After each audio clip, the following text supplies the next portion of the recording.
Bu qo'ylarga somon press bo'lsa bo'ldi. Maza qilib qish o'tkazishadi. Vajach, to'xtalar.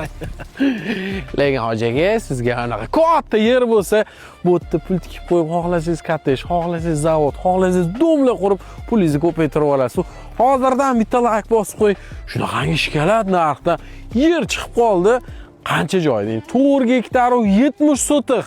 Toshkent shahridan, sentrdan aytaylik bir 6 sotiq yer puliga siz deyarli 5 gektar yerni bosib olsangiz bo'lar ekan. To'ytepadan men hozir yon atrofda 3,5 ming dollar atrofida sotilar ekan. 470 sotiq 3,000 dollardan bo'lgan taqdirda ham 1,4 dollar bo'lardi.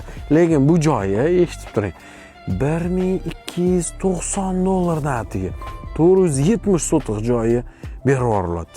600 mingdan sal oshiqga bu tayyor mol qo'y ferma bo'lib, tovuq ferma bo'lib ishlar ekan. Shu joy o'zida ikkita katta xolodilnik xonasi ham bor ekan. Aynan shu joy o'zi 50 mingdan 100 mingga ham sotilmagan ekan.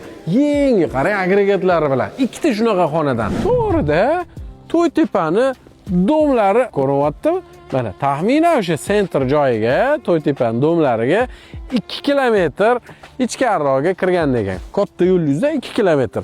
Xohlasangiz kottejlar qurib olasiz, xohlasangiz yana 1000-2000 mingtalar mollaringizni bu yoqqa tiqib olasiz, xohlasangiz mana shu bir To'ytepa Citymi yoki ismingizni nomi bilan qanaqadir Ahmadboy Citymi, Jo'rabek Citymi deb ko'tarib yuborsangiz bo'ladi. Bitta like bosib qo'ying-da, investor tanishlaringizga jo'natib qo'ying. Eng qizig'i, agar kim bu yerda olsa, mana shu yer egasi tomonidan ehson sifatida deydimi, hadya sifatida 10 ta insonni Safo Marvadan umraga jo'nataman deyaptilar. Shunaqa shedri hoji akalar ko'payaversin.